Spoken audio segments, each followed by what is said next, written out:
To say that David Sobeski has led an interesting life is a vast understatement. From small-town Pennsylvania, he rose through a remarkable selection of world-famous companies and now alternates his life between Seattle and Prague. His eclectic career has taken him from Microsoft and Yahoo to Disney and Nordstrom. Today, he's leading Salesforce's efforts to make managing a nonprofit less harrowing. His journey alone makes a chat with him fascinating. But perhaps David's most interesting quality is what Bill Gates once called his ability to see at both the 100,000-foot view and the 1-foot view at the same time. Following David on social media is to be greeted several times a day with astute observations about the future of the tech world, the business world, and life. His ability to distill complexity into a clear view of the horizon is often surprising, even jarring. Perhaps that's why even Steve Jobs listened to him. We talked from his home in Prague about his journey, the culture of the various companies, and working really remotely. And that's what this is all about.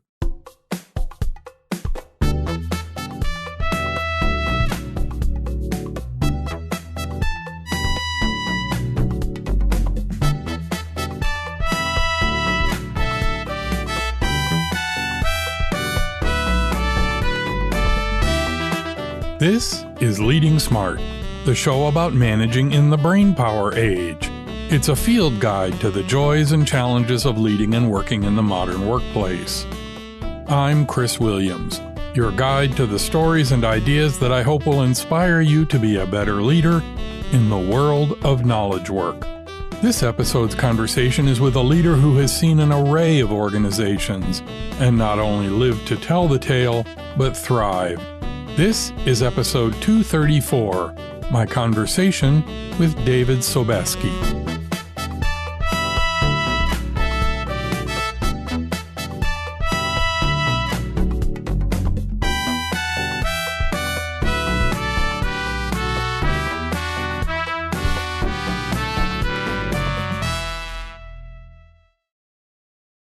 David Sobeski grew up in small-town Pennsylvania to parents who encouraged, if not understood, his passion for technology. They indulged him by buying the machines he coveted. I grew up in small-town Pennsylvania, West Pittston, Pennsylvania. So it's between Philadelphia and New York, to a middle-class family. My dad and my mom were kind of givers, and they tried to make sure that you had things. So when the very first version of Pong came out, can I get a Pong? Yeah, right? And like hook it up to the TV, and my dad's looking at it, and my mom's like, why would anyone be interested in this? And I'm looking at the two little paddles, and that's cool, that's cool. And then the TI 94A came out, and then the Apple One and the Apple II, the 2E, the Mac, IBM PC, PC Junior. I don't know how I convinced my dad to buy me all of these things, but he did. And I was fascinated by what the machine can do. And that kind of drove some passion in me. And it wasn't that I was the person who's like, oh, I got a machine, let me rip it apart and figure out how it works. That wasn't me. That was kind of more my brother. But for me, it was, okay, what could I do with this? In high school, David was fortunate to find a computer class, and the teacher suggested he enter a computer programming competition. He struggled to find a project to work on. And my brother used to play a game called Stratomatic Baseball. And I don't know if you remember Stratomatic or not, but Stratomatic was cards, right? And you rolled dice and you would play a baseball game, and you would look it up. So I wrote a UCSD Pascal version of Stratomatic. And I wrote this thing. I did it in, I think, 3.5 months. And we went to the local the computer competition, and I won. I was like, oh. And Mr. Coleman goes, hey, that's not bad. And he had no idea what I had because everybody else was just kind of like, writing for loops, counting numbers and doing like, oh, type a math problem into something. And I won. So he's like, why don't we do the state competition? Okay. I remember optimizing a thing or something in my head, went into the state competition, and I won. And so high school, 10th grade or 11th grade, that's where I actually learned to program. David followed this passion and got a bachelor's degree in computer science and got within 3 credits of a master's degree. He joined the hometown company IBM, but it was clear quite quickly that the wear a tie every day work environment wasn't working for him. He got a call from a Microsoft recruiter who had seen a paper he had written, and he soon was working on Visual Basic in Redmond. There, he and a couple of colleagues invented a feature called IntelliSense. It was a programmer's version of the autocomplete you have on your phone, but 20 years earlier. I did not know the Visual Basic programming language. I didn't want to learn the Visual Basic programming language.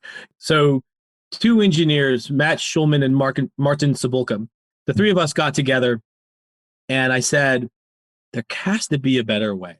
Like, we have the symbol table in memory, so we know what comes after the object we have. So why don't we just prompt the user for what it is? Like, why is it so complicated? So they looked at me and they're like, okay, let's write that up as a prototype. And we prototyped it. It's the classic Microsoft. Let's prototype it in a weekend. I think we took 2 days. We started on a Thursday, Saturday morning. We had the prototype up and running. And that was that moment I realized that at the end of the day, what I really care about is being a user. I just use stuff. And I know what drives me crazy when I use stuff. And there was this weird aha moment that happened there. Then I remember we went into a Bill G review, and people like Drew Fletcher and Craig Simmons and Scott Wiltmuth were showing Bill kind of, the stuff coming in VB, kind of some of the future stuff.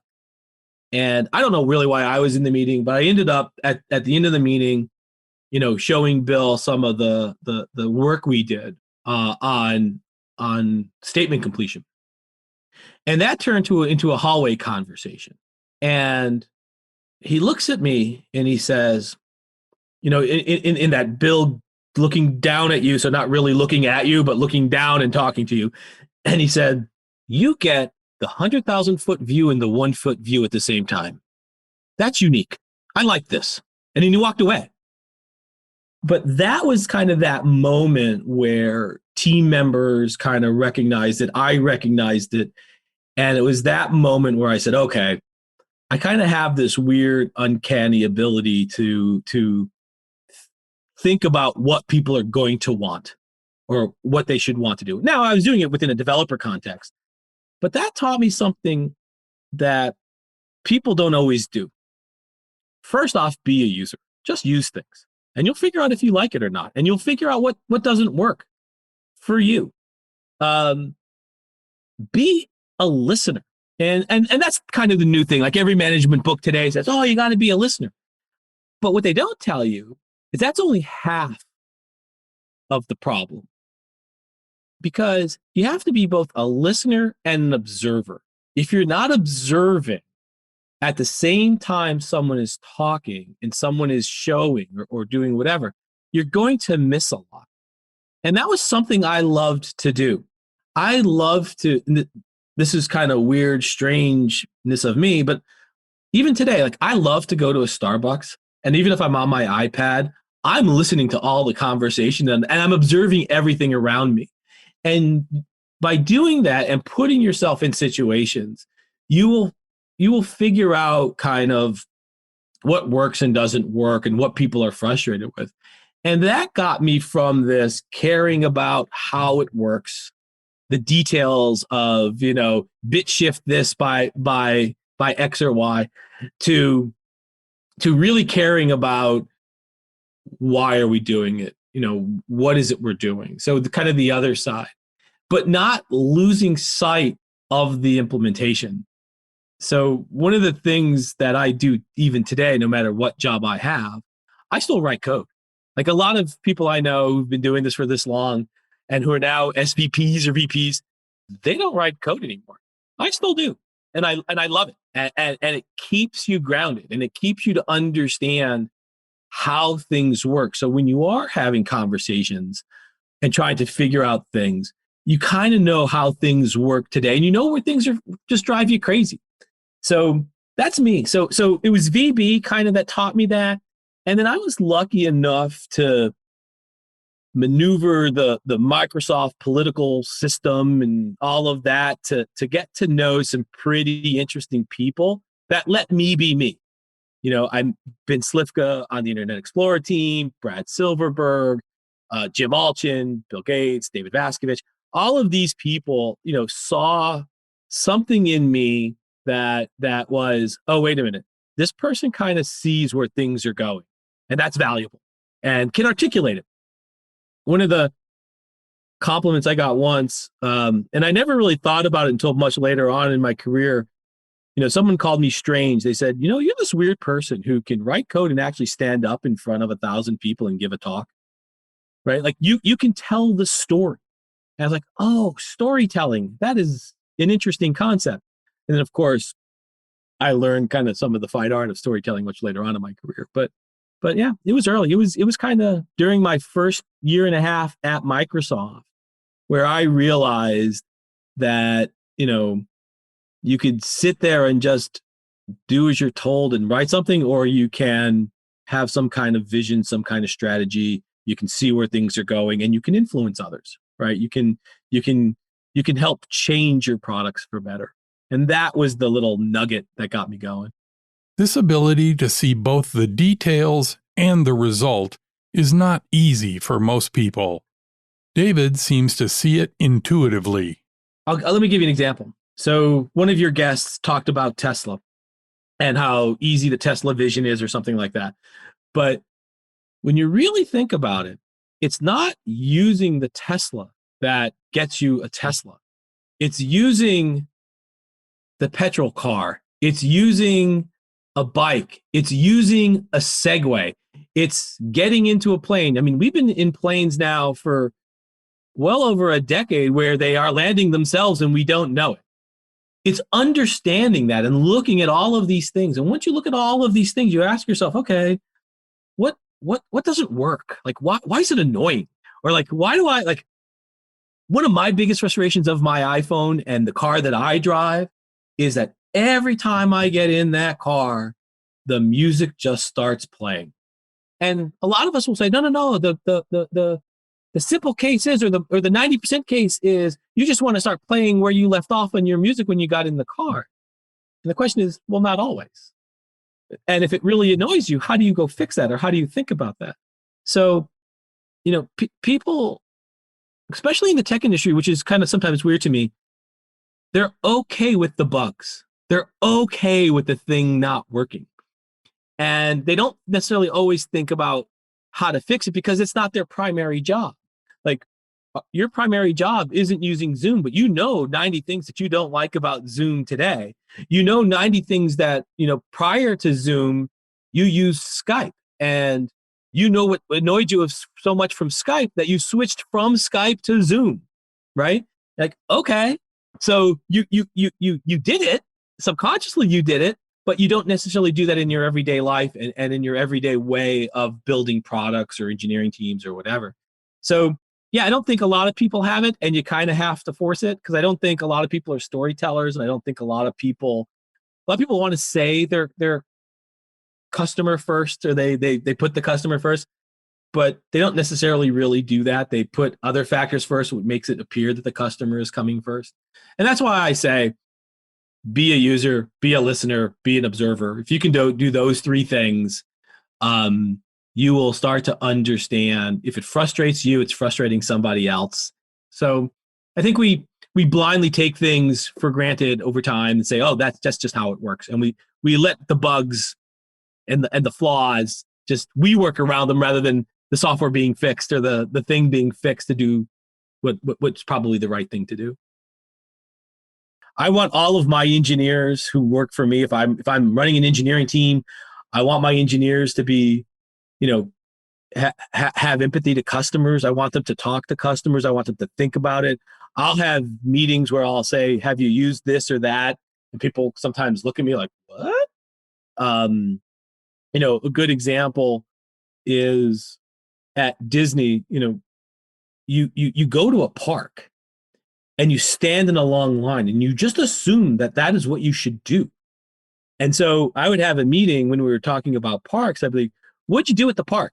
And I would get, oh, we rode this ride, and this ride. Like, no, that's not what you did. What did you do? Talk to me about, that very first experience to buy your ticket. How did you buy it? Oh, I walked up to a ticket window. I stood in line. I gave them my credit card. I had to make a decision if I wanted park hopper or this or that. I'm like, yeah. How do you make that simple? Why did you stand in the line? Why did you have to go make a decision about, do I want to? Of course you want to hop parks. Maybe that's the default. And then in the smaller print is, oh, you can buy a single entry, one park only. Like, talk about how you see it. And that, is always this light going on for people, especially engineers who code all the time and kind of, get their specs from PMs or somebody else.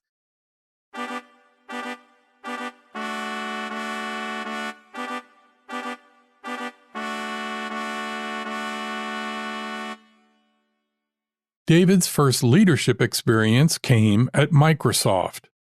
My very first experience was leading a very small team of 5 people. And that's interesting because it's almost like you're not leading anybody because you're all peers and someone just kind of has to make decisions. And the decisions, while you're stressed out and think they're hard or whatever, they're not that hard, right? But it's pretty simple. And you still are, if you're an engineer, you're still probably writing code. If you're a programmer, product manager, you're probably still writing a spec. So that's kind of a funny one when you get that first level of bump. It's the next one where you need to learn to let go. And that is, I haven't seen anybody, successfully do that in their first 3 to 6 months. That magic 90 to 120 days of getting that next level job where you need to let go. And of course, what does everybody think? Oh, I'm being micromanaged. It's like, no, I just haven't learned how to let go yet, right? I mean, learning to figure out who do you trust, learning to figure out it's okay, but deep diving in things that are important so they don't fall off the rail. So it's a fine art that you end up having to learn. So there's people management, there's process management, there's influence, there's trust. And that was a unique one for me because I would say I think I was probably terrible at it at first, like really terrible. Yet people wanted to work for me because they're like, well, he's really technical. He knows what he's talking about. So we'll ignore some of these things. So a little bit of that bad habit gets to continue for a while until you realize, wait a minute, this isn't the right way it should work. So yeah, but Microsoft, I led various teams, anything from like 4 people to maybe 100 people at one point, 100 and some, managing all different kind of pieces. But you bounced between doing sort of leadership jobs to being sort of technology strategist, right? You were a strategist for Vaskovich, and you did some sort of strategy work for Allchin and that kind of stuff, right? So did you like one more than the other? Was one more felt better to you, or was it just where you could have the most influence? Or at Microsoft, the higher the title you had, the more influence you had. It's a little bit different today under Satya, but walking up that ladder was definitely a very important thing you had to do. Lucky for me, people, again, as I said, trusted kind of my vision of where things were going in the next 3 or 4 years or 2 years.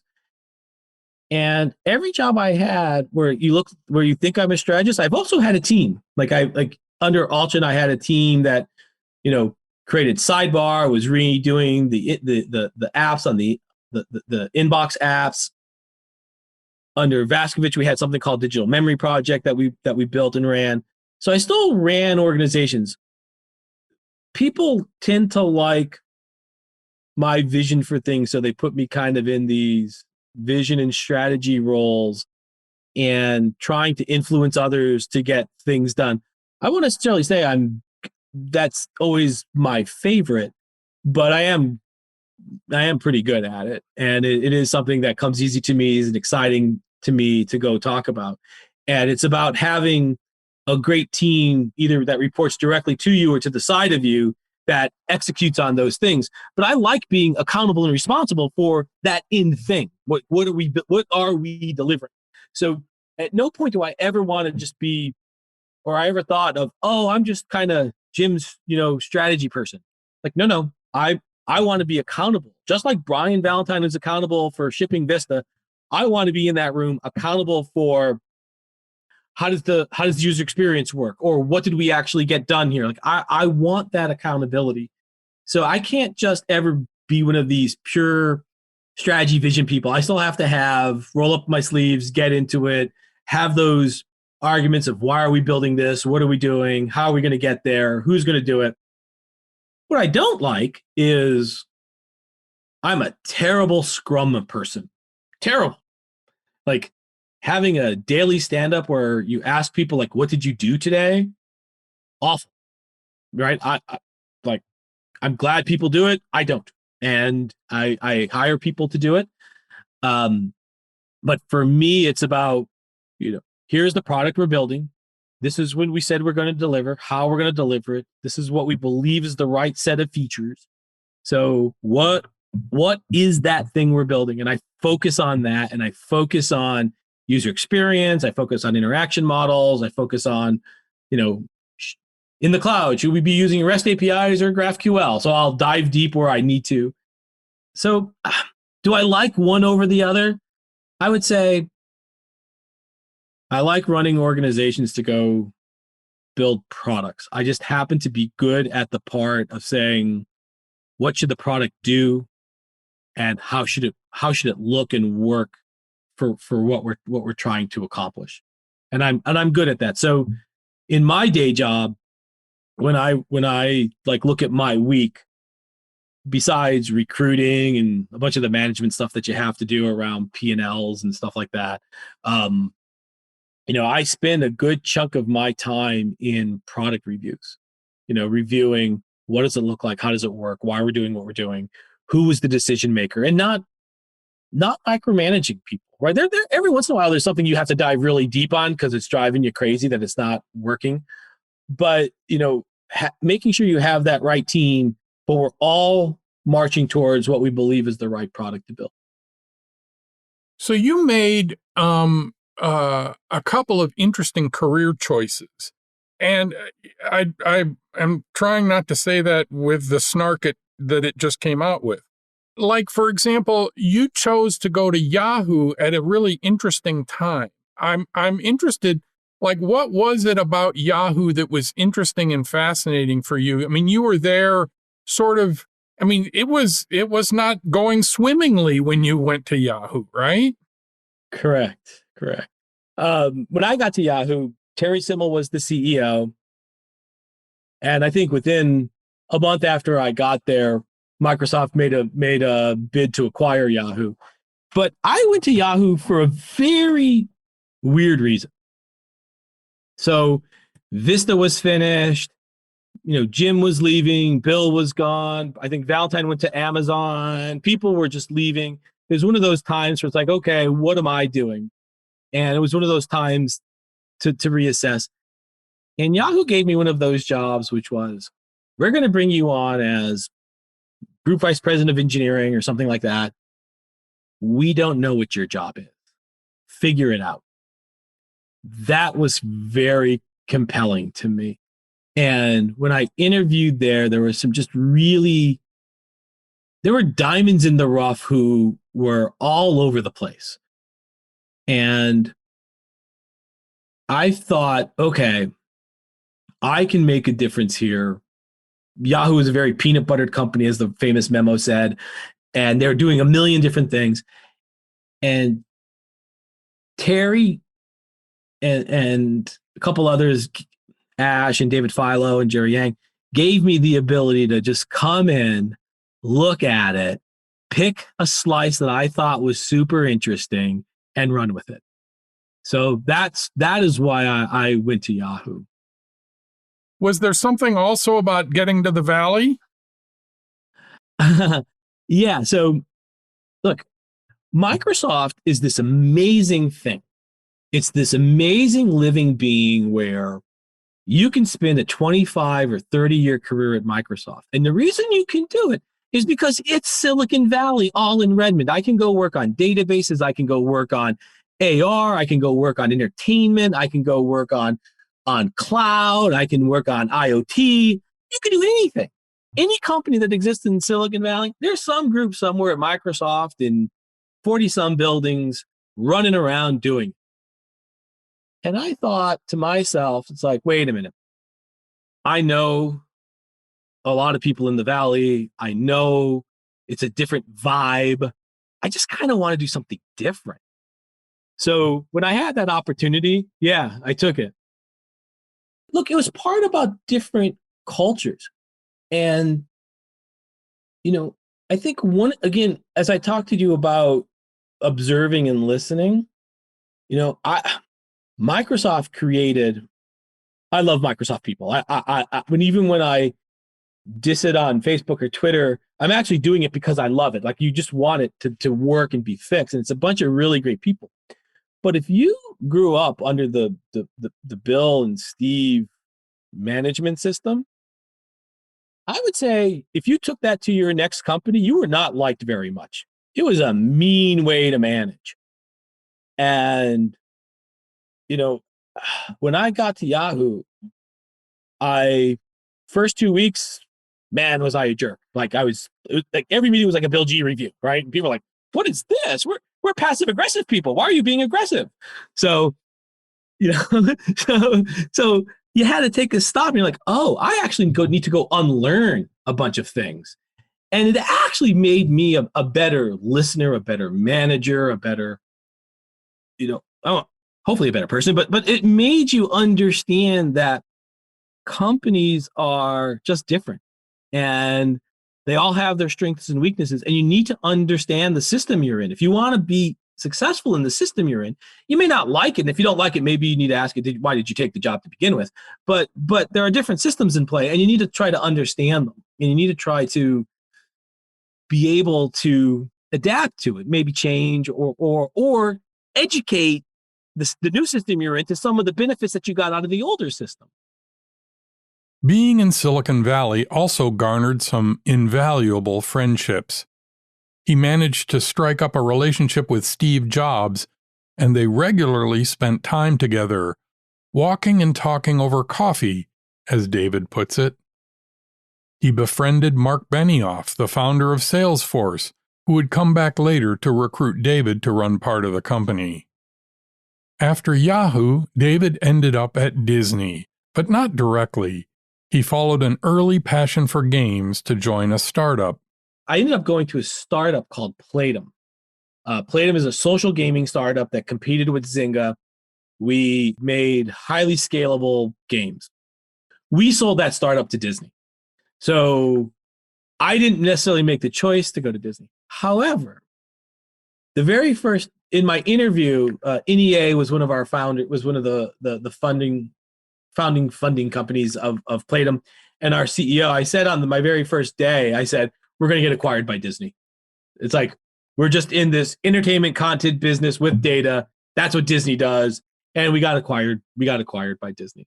So it worked out. I probably would have went to Disney anyway right after. I probably would have went shortly after to Disney because it's a fascinating company to me. But I got in through our acquisition, and then I became the one of the chief technology officers at the company. Disney is a very different beast. Like it is not a technology company. It's lawyers who make decisions on how Mickey can be presented. It's marketing who makes decisions.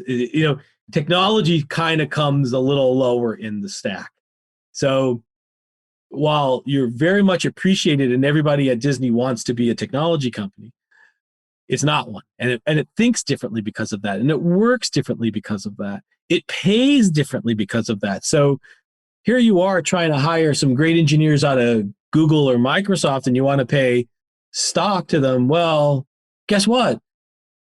Anything below a certain level doesn't get any equity in the company. You just kind of have your normal salary and try to hire a Silicon Valley person on just normal salary. It doesn't work.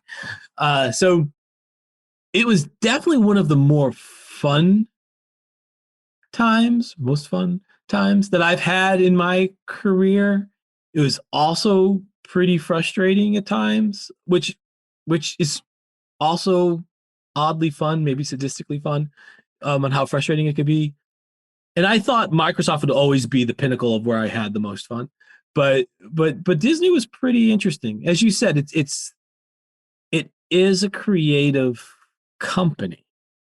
It's about the movies, the television shows, the park experience. It looks at it that way. And how do you build brands? How do you sometimes milk the brand a little too much because it will generate free money, pretty much, right? But it managed very differently. It definitely was strange at first. For example, I come to Disney and I had an assistant. Her name was Ellen, and I wanted to do my own calendar, and she looked at me with a look like, no executive at Disney does their calendar. It's like, what? Like, I can use Outlook. Like, it's not hard, right? No. Like, you're not allowed to do that. Oh, and I have access to all of your email and all of everything, so I can see everything. Huh. Okay, can I not do that? Then I had my office and I didn't like how the furniture was arranged. And if you're at Microsoft, what do you do when you have your office? You move stuff because we weren't, open space. You just move your desk. So I repositioned my office to the way I thought it should be. And the next morning, this man is standing at my office door before I get to work. And he asked me if I moved my furniture. And I said, yes, I did. And he told me that I was taking away the wages from a union worker. I'm like, what? They're like, yes, like we have people to move a desk. Don't do that. It's like, okay, sorry. Right. So like you just learn some new unique things that's what that business is. A whole bunch of that comes from the fact that it's a very old company.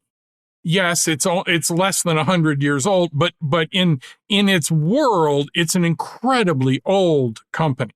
And so it's grown up around, right. It's very mature, and B, all the things around lawyers and processes and those kinds of things are sort of what happens as companies get older, right? Well, don't forget, Disney is a movie company. So it's lawyers and creatives dealing with agents and dealing with people who build sets, right? And so if you really look at Disney, the funny thing is most of the employees are hourly, right? Like how many real movie people actually work for Disney? Not that many. Because when they do a movie, they say, okay, you're going to be in Burbank, you're going to be in this lot, we're going to build sets. They hire all those people, they build the sets, and then those people are gone. Actors come in, they act it for 3 months, and then they're gone, right? So there's actually not a lot of people who work on a movie. So it's a lot of lawyers and marketing people, etc. It is an interesting company, though, because it has had for 50 years or 100 years, or not quite, but it had this ability to execute from a vision to an actual thing awfully well. I mean, there were thoughts in Walt's head that made it into celluloid. There were concepts about a ride at Disneyland that executed really, really well. That had to be that's what I meant when I said I sort of knew why you would be attracted to it, because that seems to me to be right up your alley. There's some interesting examples in the world that if Steve had the vision for the iPod, right? 1,000 songs in your pocket. That wasn't the vision. If that's all that it stopped, Apple would kind of be dead, right? Steve cared about how the click wheel worked. He cared about how the LED line scrolled up and down. If Tesla's vision was, we're an electric car, it would go nowhere. It would go it took Elon to actually care about how the wind noise went across the windows. And some people will say, oh, no, that's implementation. No, that's part of your vision. That is part of instilling that in all the people that work around you. And that's what Disney does really, really well. So if you want to go build a movie and you want to go do The Incredibles, Lasseter would see that you have passion. You have the vision for The Incredibles. That's your movie. And you care about it, all of it, all the time. And yes, you have people working for you who will do the minutia of the details and make sure it gets over the finish line. But it's your vision every single day, tweaking it. And that's what Disney does really, really well. And I love that fact. And we got to go do that across games. We got to do that across movies, got to do that across parks. And it was truly fascinating. Painful at times, but that is, the one thing about Disney is if you are empowered to do one of those things, to go have the vision to go do something, the company backs you. They might backstab you later on or talk poorly of you later on for something, but not in public. And they will ensure that you have the backing of everybody, and they will let you go.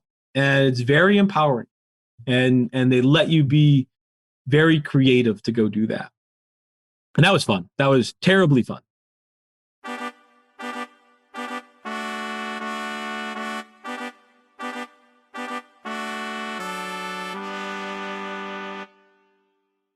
After Disney, David moved to another customer-focused company, Nordstrom. So Nordstrom has this interesting problem. They have lots of stores, and they're really, really good at brick and mortar. They're really, really good at that store. But each store is an island. So the Seattle downtown store, the way they merchandise and think of that is not necessarily the same exact way they think of the Bellevue store or the store in San Francisco. So they're kind of unique, and these little islands. Part of the problem is the model right? But you ask that question, is the model right, in a different context? So they have this big competitor. It's called Amazon. Now, the lucky part that Nordstrom has is that the high-end designers don't really want to put their goods on Amazon. They just don't. Prada doesn't want to go to Amazon, but they'll go to Nordstrom. So while they're competitors and they're seeing this big thing, they're not really competitors. But Amazon has a great online business. Nordstrom has a great in-mall business. Well, what if Nordstrom started online first and then bought stores? What if you flipped the model? What would that look like? And that was the challenge that I was given, was, okay, if you're going to innovate and you're going to think of the stores as an asset to your online business, what would you do? How would you do things? Nordstrom gave me this weird opportunity to actually be super customer focused. Like the product was the store. People don't necessarily ask the question, why do you go to a Nordstrom? Like, why do you go to a store? Like, why would you choose to go versus, going to Nordstrom.com or Amazon.com. Well, as things evolve and change, well, why do you go? I need something today. Well, that creates a very interesting problem. So stores have a problem of inventory. When you look at a Nordstrom store, if you take shoes out of the way, there's no back room. So everything they have is on the floor. That is the inventory. So you now have this problem of breadth versus depth. Do I know that David comes in and people like him come in and buy medium black t-shirts? Well, if that's true, I probably want 100 medium blacks. But if I don't know that, well, then I'm going to carry extra small, small, medium, large. I might only carry 2. But you're not going to carry some big difference, because then you have an inventory problem, because clothing, which I learned, is like food. The second you put it out, it's aging.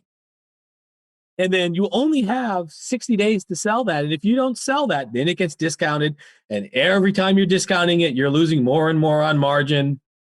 So you have these kind of fun computer science problems, and you have these fun customer problems. So when they were looking for creating this kind of innovation team to think differently, to think design-led, to think product-led, it was like, yeah, where do I sign? This will be fun. Yeah. Right. You are, and it's the first thing you said to me when we talked the other day. The first thing you said to me was, I'm an observer. And a lot of what you're doing a lot of everything that you talk about in the stuff that you've written and everything is really related to that. It's about your looking at stuff and seeing things differently. Do you think that is that something that was innate in you? Do you think that's something that developed over time because of experiences you've had? And more to the point, can that be taught? Good question. Very good question. For me, I've been rather lucky, I guess. I never thought it was a skill or I had something unique to be able to do that. But it's something I've always done from a kid through all of my journey, is look at everything through first user eyes, first user mentality, be a kid, be a child. And I'm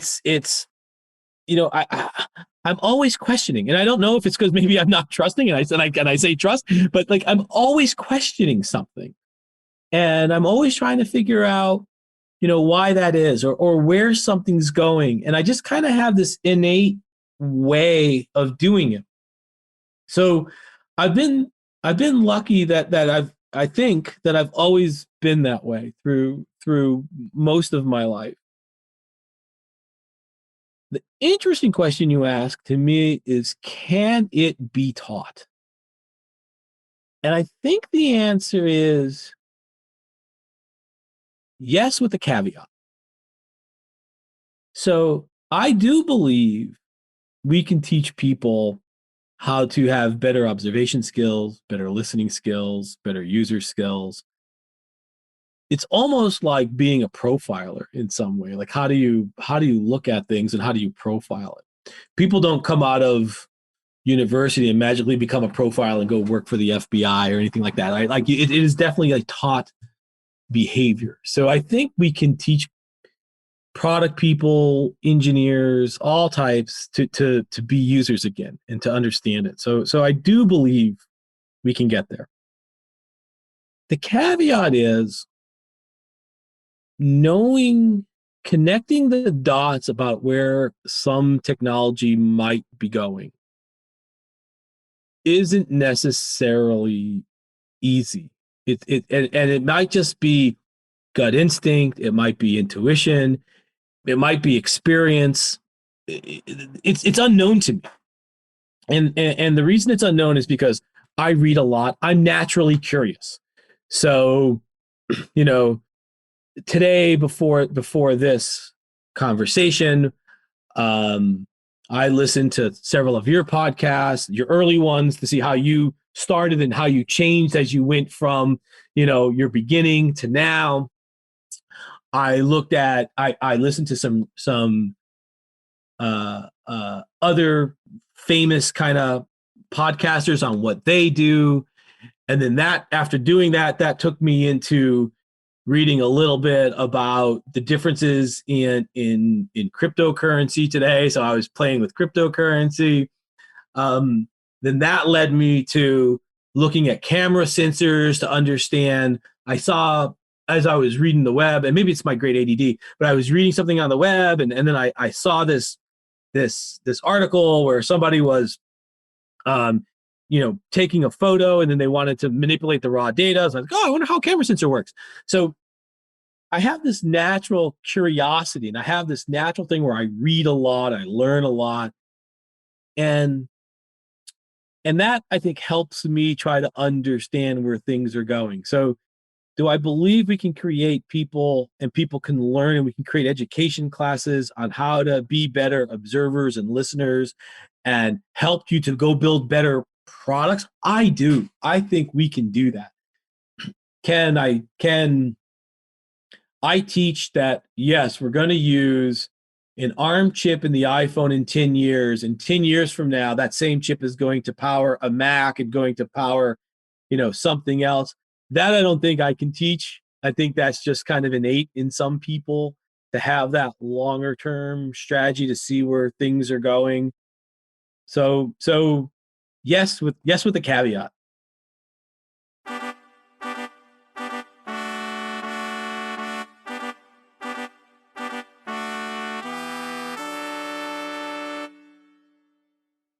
David now leads Salesforce.org, the part of the company that focuses on the nonprofit world. And he leads one of the most remote work lives of anyone I know. He lives alternately in Seattle and Prague, where his wife is from. Yet Salesforce is headquartered in San Francisco.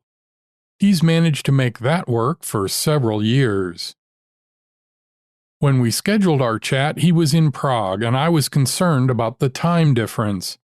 He told me not to worry, as he lives primarily on U.S. West Coast time. When we spoke, it was the dead of night, at least on his clock.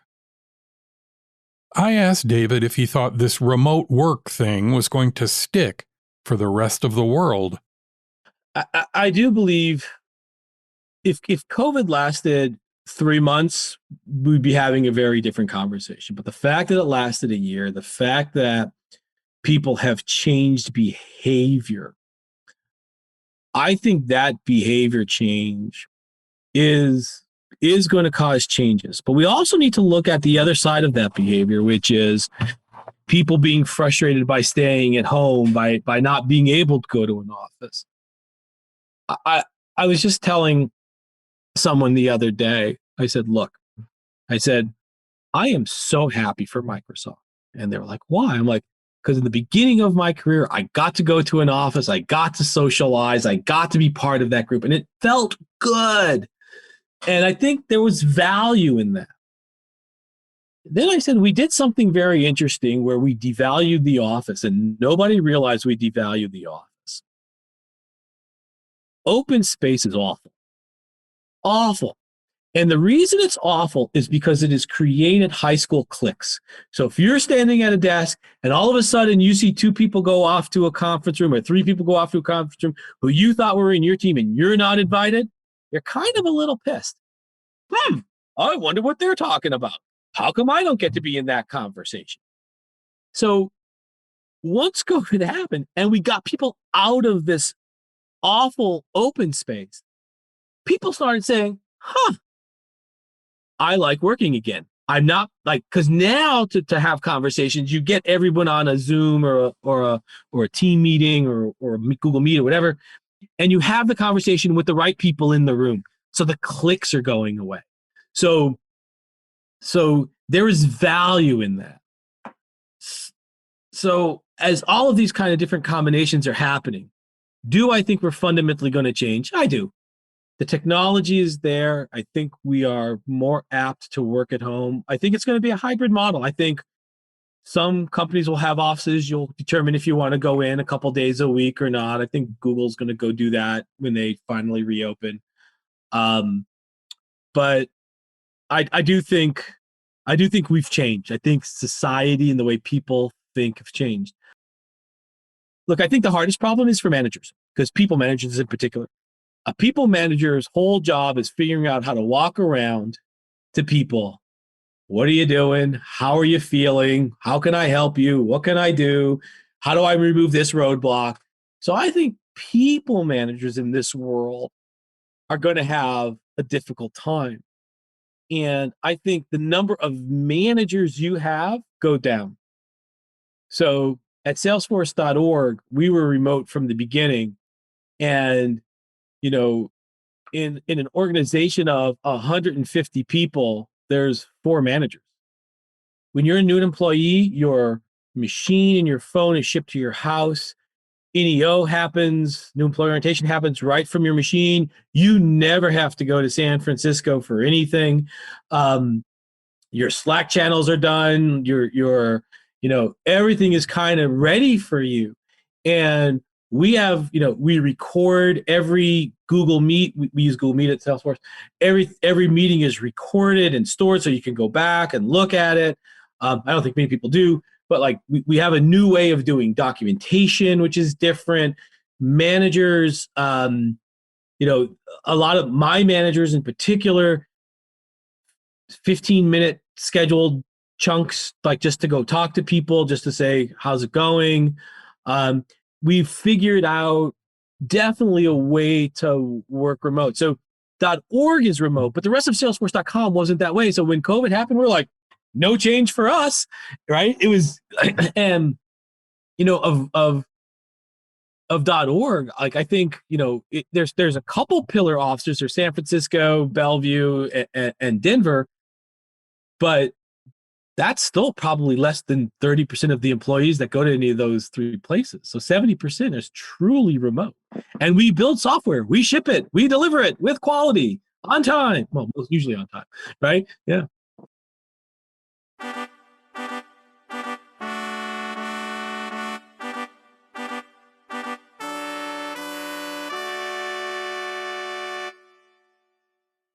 David has had the privilege to work with some of the most customer-focused companies in the world, and it's been fun to hear him talk about it. I want to thank David for his time, especially in the wee hours of the morning.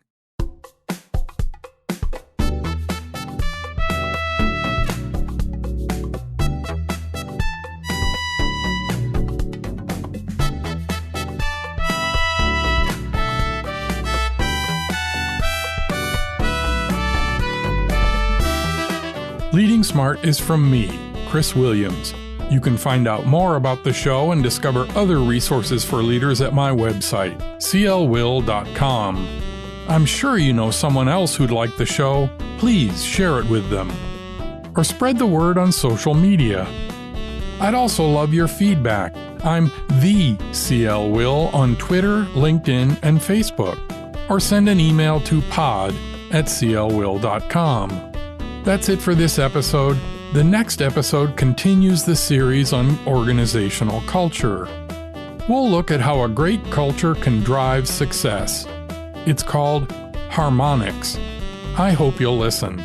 Until then, please remember that each of the several dozen decisions you make today are part of Leading Smart.